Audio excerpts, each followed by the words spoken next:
প্রিয় ভাইরা, কোরআন নামক স্বর্ণ যারা বুঝেছে, তারা জীবন দিয়েছে, রক্ত দিয়েছে, তারা সব ত্যাগ করেছে, কোরআনকে ত্যাগ করে নাই। কথা ঠিক কিনা? নাম বলতে হয় বাংলাদেশ জামাত ইসলাম। এই জামাত ইসলামের নেতা কর্মীরা, ছাত্র শিবিরের ছেলেরা, এরা ইসলামের জন্য জীবন দিয়েছে। স্বৈরাচার, স্বৈরশাসক এদেরকে গায়েবী মামলা দিয়ে এদেরকে জেলখানায় পড়েছিল। কথা ঠিক কিনা? প্রিয় ভাইরা, কাজে ইসলামের পক্ষে যারা থাকবে আমরা তাদের পক্ষে আছি। কথা ঠিক কিনা? আপনারা গ্রামে গঞ্জে, শহর বন্দরে প্রত্যেকটা জায়গায় রুখে দাঁড়াবেন বাতিলদের বিরুদ্ধে, ইসলামের পক্ষে। কথা ঠিক কিনা? যেখানে বাতিল আল্লাহর বিরুদ্ধে কথা বলবে, রসুলের বিরুদ্ধে কথা বলবে, কোরআনের বিরুদ্ধে কথা বলবে, আর সুষমা হওয়ার কোনো সুযোগ নাই, সেখানেই তাদেরকে শায়েস্তা করতে হবে। কথা ঠিক কিনা? 11 সাল থেকে 24 সাল পর্যন্ত, এই 24 সাল পর্যন্ত, এই মাত্র কয়েক বছরের ব্যবধানে সিরিয়ার বাদশা 5 লক্ষ আলেম এবং মুসলমানকে হত্যা করেছে। দুনিয়ায় যেখানে মুসলমানদের বিরুদ্ধে মানুষ লড়াই করেছে, সেখানেই মানুষ টিকতে পারে। আজও যদি আমাদের বাংলার ভূখণ্ডে টেকনাফ থেকে তেতুলিয়া, রূপসা থেকে পাথুরিয়া, এই বাংলার ভূখণ্ডে যারা কোরআনের ষড়যন্ত্র করবে, ইসলামের ষড়যন্ত্র করবে, মুসলমানদেরকে বিপদে ফেলার চেষ্টা করবে, এদেরকে আর কখনো ছেড়ে দেওয়া হবে না। কথা ঠিক কিনা? এই নাস্তিকদেরকে কখনো আর সুযোগ করে দেওয়ার। কোরআন আছে যেখানে গন্ডগোল নাই, কোরআন আছে যেখানে অশান্তি নাই। সংসদে যদি কোরআন চলে যায়, পার্লামেন্টের যদি 300 সদস্য কোরআন পড়ে পড়ে বসে, তাহলে এত লক্ষ কোটি ওয়াজের আর দরকার হয় না। কথা ঠিক কিনা? ওয়াজ তো করবে। বাংলাদেশের আইন কানুন যেভাবে চলে, এই রাষ্ট্র যারা চালায়, পরিচালনা করে, 300 সদস্য পার্লামেন্টের, এরা যদি কোরআন পড়ে বোঝে, এদের দ্বারা অপকর্ম হবে না। মহান আল্লাহর দরবারে শুকরিয়া আদায় করছি। আজকের এই পবিত্র তাফসীরুল কোরআন মাহফিল সাসিয়া বীরগঞ্জ জামির জান রায় মসজিদের উদ্যোগে মহতী এই মাহফিলের সম্মানিত সভাপতি জনাব মোহাম্মদ আমিনুল ইসলাম লেবু, সম্মানিত মহতারাম প্রধান অতিথি জনাব মোহাম্মদ মাজেদুর রহমান, নায়েবে আমির বাংলাদেশ জামাতে ইসলাম গাইবান্ধা জেলা শাখা, অন্যান্য অতিথিবৃন্দ, বিভিন্ন দূর দূরান্ত থেকে আগত আল্লাহ পাকের আশিকিন, জাকিরিন, শাকিরিন, মুহিব্বিন, মুরব্বিয়ানে আযম, হযরত উলামায়ে ইকরাম, পর্দার অন্তরালে মাইকে আওয়াজ শ্রবণরতা সম্মানিতা মা বোনেরা, মহান আল্লাহ দরবারে শুকর যে আল্লাহ সুবহানাহু ওয়া তাআলা আমাদেরকে তাফসীরুল কোরআন মাহফিলে, কোরআনের মজলিসে, জান্নাতের বাগানে আসার এবং বসার তৌফিক দান করলেন। সকলেই হৃদয় থেকে সেই মহান আল্লাহর দরবারে জবান খুলে শুকরিয়া আদায় করছি। সকলে বলুন আলহামদুলিল্লাহ। দরুদ ও সালাম বিশ্ব নেতা, মানবতার মুক্তির দিশারি, পাপী তাপী উম্মতের কান্ডারি, দো জাহানের বাদশা, সাইয়্যিদুল মুরসালিন, খাতামুন নবিয়্যিন, রাহমাতুল লিল আলামিন, নবী মুহাম্মদুর রাসূলুল্লাহ সাল্লাল্লাহু আলাইহি ওয়াসাল্লাম। সম্মানিত হাজিরিন, আজকের এই সাংস্কৃতিক অনুষ্ঠান ও তাফসীরুল কোরআন মাহফিল সম্পর্কে আপনাদেরকে অনেক আগ থেকে অবগত করা হয়েছে, যাতে করে আপনারা এসে কোরআনের কিছু কথা শুনতে পারেন এবং আপনাদের মাঝে ইসলামিক সংস্কৃতির মাধ্যমে আপনাদের আনন্দ দেওয়ার জন্য সাংস্কৃতিক অনুষ্ঠান করেছেন। সম্মানিত হাজিরিন, ইসলামের প্রত্যেকটা কাজেই শিক্ষণীয় এবং আমল করা জরুরি। কথা ঠিক কিনা? এখানে যারা আমরা আছি, বলুন তো আমাদের সৃষ্টিকর্তা কে? আবার জোরে বলুন, আমাদের সৃষ্টিকর্তা কে? আমাদের হায়াতের মালিক কে? মৌতের মালিক কে?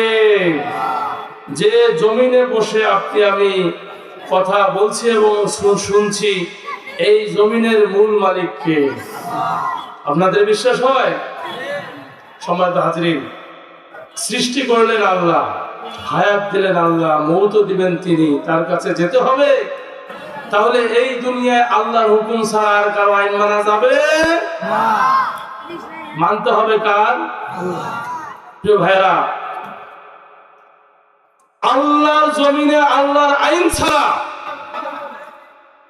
কোন নাস্তিকের আইন মানা যাবে না। কথা ঠিক কিনা? এই বাংলার ভূখণ্ডে টেকনাফ থেকে তেতুলিয়া, রূপসা থেকে পাথুরিয়া পর্যন্ত বাংলার ভূখণ্ডে কোন নাস্তিকের হুকুম আর কখনো মানা যাবে না। কথা ঠিক কিনা? কিছু মানুষ মনে করে আল্লাহর আইন আমরা কেন মানব, কি দরকার আমাদের আল্লাহর আইন মানা? আমরা নামাজ পড়লে কি আর না পড়লে কি, আমরা হালাল খাইলে কি আর না খাইলে কি, এরকম চিন্তা আছে না?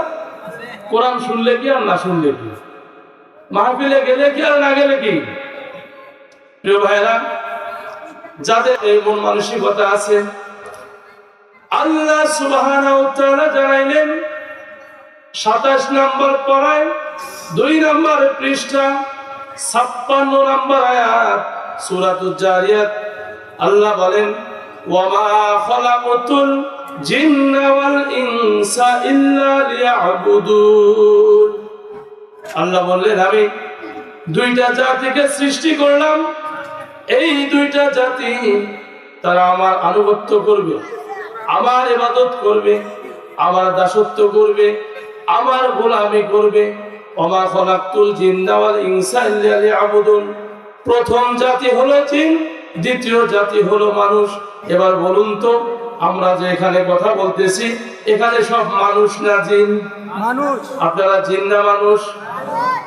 আপনারা যদি মানুষ হয়ে থাকেন, কান খুলে শুনুন।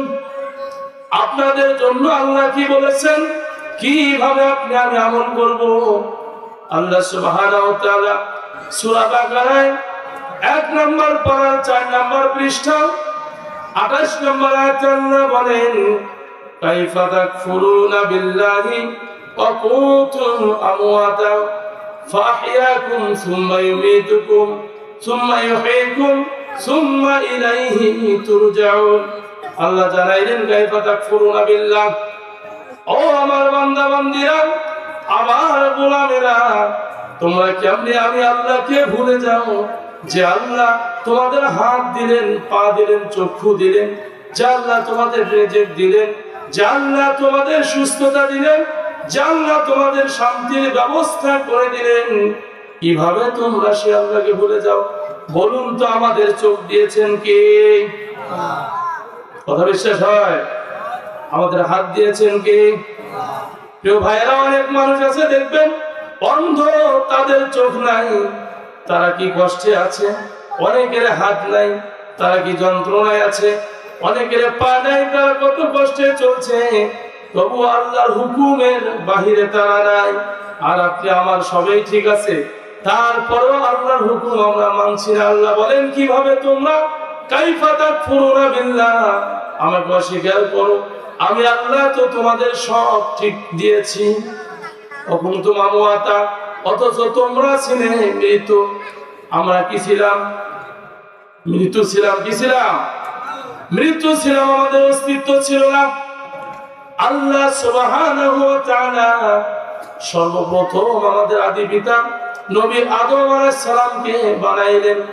আদম আলাইহিস সালামকে বানানোর যখন ইচ্ছা করলেন, আল্লাহ বললেন, ওয়াইযা ক্বালা রাব্বুকা লিল মালাইকাতি ইন্নী জাইলুন ফিল আরদি খলিফা, আমি দুনিয়াতে প্রতিনিধি সৃষ্টি করব, প্রতিনিধি পাঠাবো। প্রিয় ভাইরা, ওই সময় ফেরেশতারা বলেছিল, রব্বুল আলামিন, আমরা তো আপনার ইবাদত করি, আবার আপনি দুনিয়ার জমিনে আপনি আবার কাদেরকে পাঠাতে চাচ্ছেন? আমরাই তো আপনার গুণগান করি। আল্লাহ বললেন, ইন্নী আ'লামু মা লা তা'লামুন, আমি যা জানি তোমরা তা জানো না। সুতরাং আল্লাহ যা জানে দুনিয়ার কেউ তা জানে না। কথা ঠিক কিনা? একই সঙ্গে ঘুরে বেড়াবেন, চলাচল করবেন, আপনার সাথে ব্যক্তিরা জানবে না আপনার মনের মধ্যে কি আছে। আপনি বাসায় যাবেন, ঘুমাবেন স্ত্রীর সঙ্গে, যদি একই বিছানায় একই সাথে থাকেন, তবুও জানবে না যে আপনার মনের ভিতরে কি আছে। কাজেই প্রিয় ভাইরা, আপনার আমার হৃদয়ের কথা জানেন কে? আল্লাহ সুবহানাহু ওয়া তাআলা জানালেন দুনিয়ার মানুষ তোমাদেরকে যে আমল করতে হবে, বলুন তো আল্লাহকে মানতে হবে আল্লাহর বিধান অনুযায়ী। আর বিধান অনুযায়ী আল্লাহ বললেন দুনিয়ার মানুষ দুনিয়ায় পাঠাইলাম তোমাদের আমল করার জন্য। আর এই আমলের প্রথম সূত্র হলো ওয়াতাসিমু বিহাবলিল্লাহি জামিআ। আমার কালামুল্লাহ শরীফ কোরআনুল কারীম তোমরা দলবদ্ধভাবে আঁকড়ে ধরো। বলুন কোরআন কার? কোরআনটি কার? আল্লাহ তাআলার কোরআন। মানুষকে পড়ে পড়ে বুঝে বুঝে আমল করতে হবে। যদি আল্লাহর কোরআন পড়ে বুঝে আমল না করে তাহলে বড় বিপদ হবে। আল্লাহর কোরআন বলেছেন ইন্নামা হারামা আলাইকুমুল মাইতাতা ওয়াদ দামা ওয়া লাহমাল খিনজির ওয়া মা উহিল্লা বিহি লিগাইরিল্লাহ। আল্লাহ বললেন ইন্নামা হারামা আলাইকুমুল মাইতাতা, তোমাদের জন্য হারাম করে দিলাম মৃত প্রাণীর গোশত। মৃত প্রাণীর গরু ছাগল হাঁস মুরগি মরে গেলে খাওয়া যাবে না। ওয়া লাহমাল খিনজির সুগরও খাওয়া যাবে না। প্রিয় ভাইরা বলুন এবার আল্লাহ সুবহানাহু ওয়া তাআলা আপনাকে আমাকে দুনিয়ার মানুষকে মুসলমানদেরকে যে বললেন তোমরা মৃত্যু প্রাণীর গোশত খাবে না। যদি এই অঞ্চলে একটা গরু মরে যায় রাস্তায় যদি ফেলে দেয় কেউ কি খাবেন? আপনারা খাবেন? সেটা যদি গোশত কেউ বিক্রি করে দোষ হবে কি হবে না? এবার আসুন, মৃত্যু প্রাণীর গোশত খাওয়া হারাম, এর থেকে অধিক গুনাহ হারাম হলো সুদ খাওয়া। কি খাওয়া? যদি কোনো মানুষ শুকর খায় আপনারা কি রাখবেন তাকে এলাকায়? তার বিচার করবেন কি করবেন না? প্রিয় ভাইরা, যারা সুদ খাবে এই সুদখোরগুলো এরা এলাকায় থাকতে পারবে না, এদেরও বিচার করতে হবে। কথা ঠিক কিনা? কথা কি বুঝতেছেন? যদি মরা গরু না খান শুকর না খান তবে সুদখোরগুলোর সঙ্গে সম্পর্ক রাখা যাবে না। কথা তো আরো আছে ওমা উহিল্লা বিহি লিগাইরিল্লাহ, আল্লাহর নাম ব্যতীত যত গায়রুল্লাহর নামে প্রাণীগুলো জবাই করা হয় এগুলোর গোশত খাওয়া যাবে না। এবার আল্লাহর নাম ব্যতীত যত মাজারে গরু হয়, পীর সাহেবের নামে কিন্তু গরুটা জবাই করা হয় হুজুরের সন্তুষ্টির জন্য, আল্লাহর সন্তুষ্টির জন্য না, সেটা খাওয়া যাবে না। মূল কথা হলো আল্লাহ জানাইলেন পৃথিবীর মানুষরা আমি আল্লাহ তোমাদের সৃষ্টি করলাম, তোমাদেরকে বিধান দিলাম, তোমরা যদি আমার বিধান মানো তবে নাজাত পাবে। এবার বলুন তো এই জায়গার মধ্যে যারা আমরা আছি আজকের এই তাফসীর কোরআন মাহফিলের পরিবেশে এখানে কি কোনো গন্ডগোল হচ্ছে? গন্ডগোল হচ্ছে? কেউ কি গন্ডগোল করার নিয়ত আছে? কোরআন যেখানে তেলাওয়াত করা হয়, কোরআনের আইন যেখানে মানা হয় সেখানে কোন রকম গন্ডগোল থাকে না। তাহলে এই কোরআন যদি একজন মেম্বার কোরআন মানিয়ে যদি তিনি কোরআনের আলোচনা করে মেম্বারের ইউনিয়ন মেম্বারের অফিসের মধ্যে কোন রকম সমস্যা হবে? কোন চেয়ারম্যান যদি আল্লাহর আইন মানিয়ে ওই চেয়ারম্যান তার চেয়ারম্যানি জায়গাটা ঠিক রেখে সেখানে মানুষের হকের আয়াতগুলো পড়ে পড়ে পড়ে পড়ে যদি আমল করে তাহলে কি গম চুরি হবে? গন্ডগোল হবে? তা ভালোভাবে বুঝতেছেন তো? কোরআন আছে যেখানে গন্ডগোল নাই, কোরআন আছে যেখানে অশান্তি নাই। এই কোরআন আল্লাহ জানিয়ে দিলেন এর বিধান শুধু আপনার নিজের ভিতরে থাকবে না, নিজের পরিবারে থাকবে, এরপরে নিজের এলাকায় থাকবে, নিজের ইউনিয়নে থাকবে, এরপরে পর্যায়ক্রমে ধীরে ধীরে সংসদের ভিতরে এই কোরআন থাকবে। কথা ঠিক কিনা? সংসদে যদি এই কোরআন চলে যায়, পার্লামেন্টের যদি 300 সদস্য কোরআন পড়ে পড়ে বসে তাহলে এত লক্ষ কোটি ওয়াজের আর দরকার হয় না। কথা ঠিক কিনা?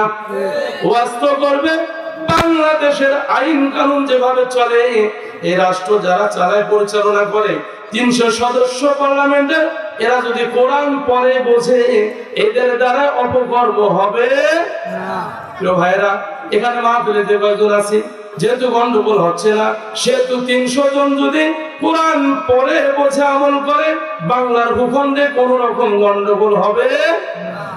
এবার আসুন, আবু জেহেল যখন কোরআনুল কারীম রাসূল সাল্লাল্লাহু আলাইহি সাল্লাম পড়লেন, এটি হলো 24 নম্বর পারা 18 নম্বর পৃষ্ঠা সূরা হামিম সিজদা 26 নম্বর আয়াতে আল্লাহ বলেন وقال الذين كفروا لا تسمعوا لهذا القرآن والغوا فيه لعلكم تغلبون আল্লাহ বললেন নবীজি যখন আপনি কোরআন পড়েন তখন আবু জেহেল অর্থাৎ রাষ্ট্রে যারা আছে যাদেরকে কোরআন ভালো লাগে না, ইসলাম ভালো লাগে না, যাদেরকে জেনা ভালো লাগে, মদ ভালো লাগে, নারী ভালো লাগে, মানুষের হক মারি খাইতে ভালো লাগে, যাদেরকে মানুষের হক নষ্ট করে নিজের শরীরের গোশত মোটা করতে মজা লাগে, এই লোকগুলো কোরআন ভালোবাসে না। এরা করলো কি? অকালাল্লাযীনা কাফারু, এই সমস্ত অস্বীকারী কাফেররা ষড়যন্ত্র করলো আর বলল লা তাসমাউ লিহাদাল কুরআন, এই কোরআন তোমরা শ্রবণ করিও না, ওয়ালগাউ ফীহি লাআল্লাকুম তাগলিবুন। যখন এই কোরআন পড়া হয় তখন গন্ডগোল সৃষ্টি করো, হট্টগোল সৃষ্টি করো, যাতে করে আল্লাহর বিধান এই কোরআন মানুষ না বোঝে। যদি মানুষ কোরআন বোঝে তাহলে কোরআনের আরেকটি নাম হলো আল ফুরকান, সত্য মিথ্যা পার্থক্য করে দিবে, অন্যায়কারীরা পালাইতে দিশ পাবে না। কথা ঠিক কিনা? প্রিয় ভাইরা আমার, যখন এই আয়াত নাযিল হয়ে গেল ওই সময় রাসূলকে যখন জানানো হলো, আবু জেহেল তখন বন্ধ করে দিল কোরআনের আইন। বলুন তো এবার বাংলার ভূখণ্ডে এই কোরআনের বিরোধিতা যারা করেছে, যারা আলেমদেরকে ধরে ধরে জেলখানায় ভরেছে, যারা আলেমদেরকে হত্যা করেছে, ইসলামের পক্ষে যারা দিনের পর দিন রাতের পর রাত সময় ব্যয় করেছে, তাদের বিরুদ্ধে যারা ষড়যন্ত্র করেছে, অনুরূপভাবে আবু জেহেলের মতো তারা ধ্বংস হয়েছে কি হয় না? তো ভাইরা, সিরিয়ার বিষয়টা আপনারা জানেন, মুসলমানদের বিজয় হয়েছে। এর মূল কারণ কি? 11 সাল থেকে 24 সাল পর্যন্ত, এই 24 সাল পর্যন্ত এই মাত্র কয়েক বছরের ব্যবধানে সিরিয়ার বাদশা 5 লক্ষ আলেম এবং মুসলমানকে হত্যা করেছে। দুনিয়ায় যেখানে মুসলমানদের বিরুদ্ধে মানুষ লড়াই করেছে সেখানেই মানুষ টিকতে পারে। আজও যদি আমাদের বাংলার ভূখণ্ডে টেকনাফ থেকে তেতুলিয়া, রূপসা থেকে পাথুরিয়া, এই বাংলার ভূখণ্ডে যারা কোরআনের ষড়যন্ত্র করবে, ইসলামের ষড়যন্ত্র করবে, মুসলমানদেরকে বিপদে ফেলার চেষ্টা করবে, এদেরকে আর কখনো ছেড়ে দেওয়া হবে না। কথা ঠিক কিনা? এই নাস্তিকদেরকে কখনো আর সুযোগ করে দেওয়া, এবার দলাদলির সুযোগ নাই, এক হতে হবে। ওয়াতাসিমু বিহামদিল্লাহি জামিআ, সূরা আলে ইমরান 4 নম্বর 2 নম্বর পৃষ্ঠা 102 নম্বর আয়াতে আল্লাহ বললেন, ও দুনিয়ার মানুষ, তোমরা এক হয়ে যাও, আল্লাহর কোরআন পড়ে দলবদ্ধ হয়ে যাও, বিচ্ছিন্ন হয়ো না। কাজেই দলবদ্ধ হতে হবে। নামধারী মুসলমান আর কামধারী মুসলমান, এবার এইটার প্রমাণ হবে। কথা ঠিক কিনা? আমরা আর নাস্তিকদের, আমরা আর স্বৈরাচারদের, আমরা আর আল্লাহ দ্রোহী কোন ব্যক্তির শাসন ক্ষমতা দেখতে চাই না। কথা ঠিক কিনা? আমরা দেখতে চাই বাংলার ভূখণ্ডে ইসলামী শাসন। কথা ঠিক কিনা? আপনারা গ্রামে গঞ্জে শহর বন্দরে প্রত্যেকটা জায়গায় রুখে দাঁড়াবেন বাতিলদের বিরুদ্ধে, ইসলামের পক্ষে। কথা ঠিক কিনা? যেখানে বাতিল আল্লাহর বিরুদ্ধে কথা বলবে, রাসূলের বিরুদ্ধে কথা বলবে, কোরআনের বিরুদ্ধে কথা বলবে, আর সুষমা হওয়ার কোনো সুযোগ নাই, সেখানেই তাদেরকে শায়েস্তা করতে হবে। কথা ঠিক কিনা? তো ভাইরা, আল্লাহ পাক আমাদের সকলকেই তার হুকুম পালন করার তৌফিক দান করুন। দুনিয়াতে কোনো পীরের পাশে ছুটবেন না, ছুটবেন কোরআনের পাশে। কোথায়? হিদায়াত আছে কোরআনে। হিদায়াত কোথায়? আমি একটা উদাহরণ দেই। কোরআনুল কারীম এটি এমন একটা দামি জিনিস, একটা ছোট বাচ্চার হাতে যখন স্বর্ণের একটা টুকরো দিবেন, স্বর্ণের একটা টুকরো, এই বাচ্চা মনে করবে যে এটা স্বর্ণের কোনো দাম নাই, ও খেলবে, খেলায় দিবে, নাড়াচাড়া করবে। যখন কোনো জ্ঞানী ব্যক্তির হাতে দিবেন, যে বুঝবে এই স্বর্ণের মূল্য কত, বিক্রি করলে কয়েক লাখ টাকা হবে, কয়েক কোটি টাকা হবে, তখন সে স্বর্ণটা কিন্তু যত্ন করে রাখবে। কথা ঠিক কিনা? প্রিয় ভাইরা, কোরআন নামক স্বর্ণ যারা বুঝেছে, তারা জীবন দিয়েছে, রক্ত দিয়েছে, তারা সব ত্যাগ করেছে, কোরআনকে ত্যাগ করে নাই। কথা ঠিক কিনা? নাম বলতে হয় বাংলাদেশ জামাত ইসলাম। এই জামাত ইসলামের নেতা কর্মীরা, ছাত্র শিবিরের ছেলেরা, এরা ইসলামের জন্য জীবন দিয়েছে। স্বৈরাচার, স্বৈরশাসক এদেরকে গায়েবী মামলা দিয়ে এদেরকে জেলখানায় পড়েছিল। কথা ঠিক কিনা? প্রিয় ভাইরা, কাজে ইসলামের পক্ষে যারা থাকবে, আমরা তাদের পক্ষে আছি। কথা ঠিক কিনা? ওই স্বৈরশাসক খুনি হাসিনার কোন চারা, কোন অনুসারী, কোন তার পক্ষে কেউ কথা বললে এই কথা আর বাংলার জনগণ মেনে নেবে না। কথা ঠিক কিনা? বাংলার জনগণ এখন সজাগ। প্রিয় ভাইরা, কাজেই আল্লাহর কোরআন পড়ে পড়ে আমল করার চেষ্টা করবো তো ইনশাআল্লাহ। কোরআন ছাড়া, হাদিস ছাড়া কে কি বললো তার পিছনে যাওয়ার কোনো সুযোগ